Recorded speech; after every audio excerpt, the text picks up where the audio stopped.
Ever since I was younger, I was into video games. Somebody like the Fuse so I can bring bad news to all these crews who can't NBA jam with the shoe. What's going on, guys? Welcome back to another stout review. Going back up north. It's actually a collaboration. And the more I think about this, I think I've had a version of this beer before. From Moksa Brewing, Rockland, California, in collaboration with Wakefield. They're in Miami, I think. And Moksa Coffee. This is Changes. And I'm almost positive I reviewed this beer sort of like 3 years ago. Derek is at Moksa. He used to be at Abnormal, and Abnormal brewed a beer called Machiavelli.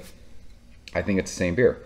But when I had that beer, I think it was after he had already left, so it was the first time they had brewed it without him working there. Because same adjuncts. It's an imperial stout, coconut, vanilla beans, and coffee. I think it's the same beer. So 11.4% alcohol by volume. There's a cool little thing for Tupac on here. It says, that's just the way it is. Some things will never change. Changes, Wakefield, Moksa. This is something else. Life Lab maybe, and Moksa Coffee. So yeah, I'm excited to have this beer the way that it was intended, with the actual person whose recipe it was brewing it. So beer comes courtesy of my man Gerad. I appreciate you, bro. I am almost positive this is this year's vintage. I think he sent this to me earlier this year. He might have sent this to me or gave this to me on my birthday and we didn't drink it.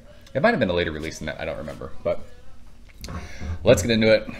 Into the Moksa glassware, because you guys know beer tastes better in proper glassware. Ooh, this is pretty dark. It's still, I mean, I can see through it with the bright lights, but it is a pretty dark stout.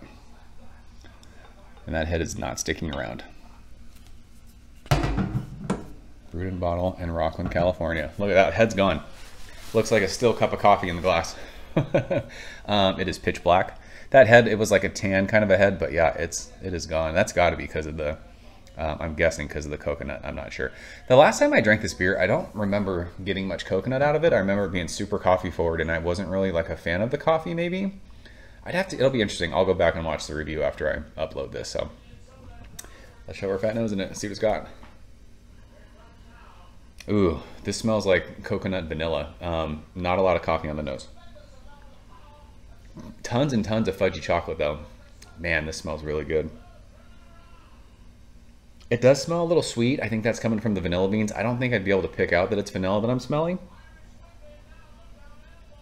But yeah, I think like best way to describe that is like making brownies, putting kind of like a toasted coconut flake in it, and like maybe putting some, I don't know why you would put it on brownies, but it smells like brownie batter.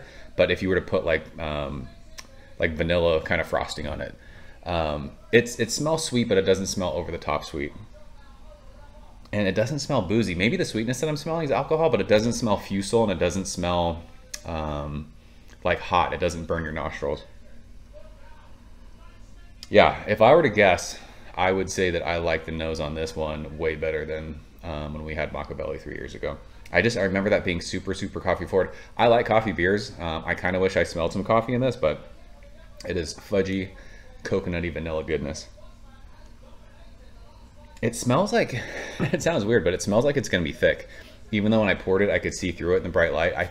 This smells like it's going to be like a super full mouthfeel. So let's go and taste it. Cheers, Gerad. You need to show your bottle after this. I'm just saying. Want to FaceTime me? We'll do it. Ah, fuck.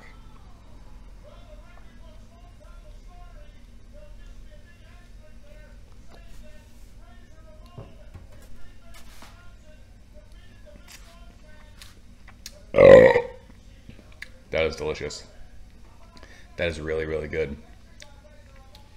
So this has a bit of,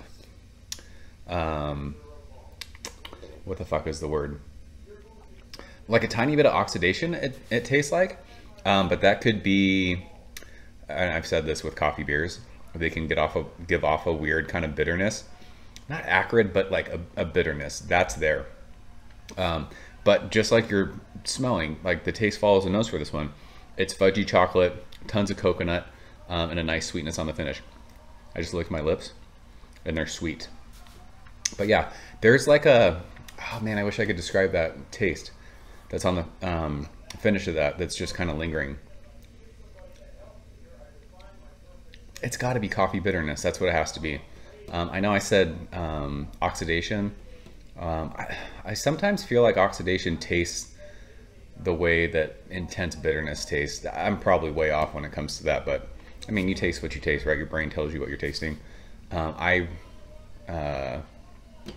is the word for that? I associate those two things. This must be like, it didn't taste carbonated, but I rarely burp when I drink stouts. I've burped twice, how dare you? Yeah, I really, really like this beer. There is a sweetness, but it's not over the top sweet. And I'm a big chocolate whore when it comes to stouts. Super fudgy, lots of coconut, a nice sweetness. Again, don't know if I'd be able to pick vanilla if I was drinking this blind, but good stuff. Doesn't drink 12%, doesn't taste boozy, doesn't taste heavy. Another winner from Moksa. They make really, really good stouts. The only thing is like that kind of, that bitterness is still kind of lingering on my tongue. I could go without that. And again, that could be the coffee. It could be age. This has been sitting this whole year. So it's been sitting in my wine fridge, but I don't know. There's just something weird about the finish of that. It's not off-putting. I don't hate it. If it was just kind of sweet and decadent on the finish, I'd probably be taking my pants off right now, but this is world-class stuff. I love it. So that's it. Another stout in the books. We are chugging along. Through stoutness, pun intended. Fuck it, chug stouts. It's fun. Anyone who wants to type and question chugging a stout, try it. It'll change your life. It's good stuff. So that is, speaking of change your life, that's Changes from Moksa and Jay Wakefield. If you guys have had it, leave a comment below. Let me know what you think. Jared, I appreciate you sending this one, bro. Loved it. Good stuff. So I'm out here, guys. See you soon. Cheers. Thank you for coming behind the bar, in the arcade, all that shit. Ever since I was younger, I was into video games. Somebody like the Fuse so I can bring bad news to all these crews who can't NBA jam with the shoe.